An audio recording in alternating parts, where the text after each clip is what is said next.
अस्सलामुअलैकुम। कैसे हो दोस्तों? उम्मीद करता हूँ सभी खैरियत से होंगे और हमारे बताए हुए नुस्ख़ों से खूब फ़ायदा उठा रहे होंगे। दोस्तों, इसी तरह से देसी दवाओं से बने हुए नुस्खे, देसी दवाओं की जानकारी हम आपको देते रहते हैं। आज फिर एक नए नुस्खे के साथ, एक नई जानकारी के साथ हम आपके सामने हाज़िर हुए हैं। दोस्तों, आज का हमारा नुस्खा है जो आज हम आपको जानकारी देने वाले हैं, वो है माजून मुग़ल्लिज़ जवाहर। आज की वीडियो में हम जानेंगे माजून मुग़ल्लिज़ जवाहर की क्या क्या फ़ायदे हैं, किन किन बीमारियों में काम आता है और इसको कैसे इस्तेमाल करना है और क्या क्या परहेज़ करने हैं। आज की वीडियो में हम आपको जानकारी देने वाले हैं।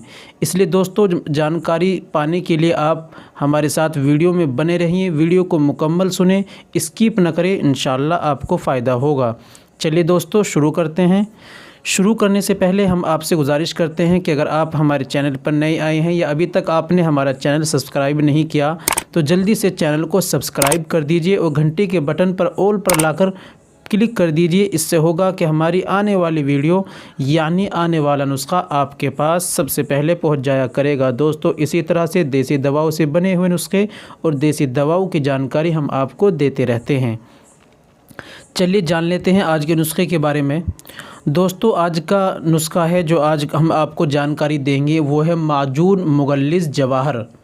माजून मुग़ल्लिज़, दोस्तों मुग़ल्लिज़ के माने आता है गाढ़ा करना, यानी माजून मुग़ल्लिज़ जवाहर ये मनी को गाढ़ा करता है, सूरत अंजाल जैसी बीमारी को ख़त्म करता है, मर्दाना क़ुव्वत बढ़ाता है, मनी को गाढ़ा करता है, एहतलाम जैसी परेशानी को शिकायत को दूर करता है, क़ुव्वत बाह बढ़ाता है यानी पावर स्टेमिना बढ़ाता है, जोश जगाता है और मनी को गाढ़ा करता है। दोस्तों, जब मनी गाढ़ी हो जाती है तो आप कतरे जैसी परेशानी, धात जैसी परेशानी खुद ब खुद ख़त्म हो जाती है और जल्दी से इंजाल नहीं होता यानी रुकावट पैदा हो जाती है। तो ये दोस्तों इन बीमारियों में काम करता है, यानी सेक्स की प्रॉब्लम को दूर करता है, सेक्सुअल परेशानी में ये काम आता है और इसके अच्छे बेनिफिट हैं। दोस्तों, इस्तेमाल करने का तरीक़ा जान लेते हैं और फिर क्या क्या परहेज़ करने हैं ये भी मैं आपको बतलाऊंगा।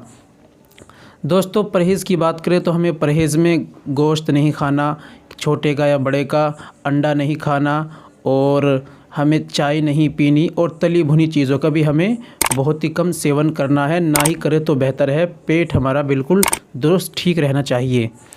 और दोस्तों, इस्तेमाल की बात करें हमें 5 से 10 ग्राम तक, उसमें अगर दिल्ली वालों का आप लेते हैं तो उसमें लिखा आता है 5 ग्राम सुबह में इस्तेमाल करें, लेकिन आपको सुबह और शाम दोनों वक्त में इस्तेमाल करना है।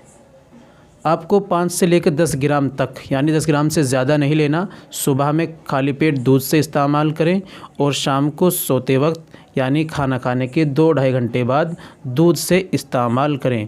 इस तरीके से आप इस्तेमाल करते हैं तो इंशाअल्लाह आपको बहुत ज़्यादा फ़ायदा पहुँचेगा। दोस्तों, आज की हमारी ये जानकारी थी। उम्मीद करता हूँ कि वीडियो आपको पसंद आई होगी, इसलिए दोस्तों वीडियो को लाइक कर दीजिए और वीडियो को शेयर भी कर दीजिए।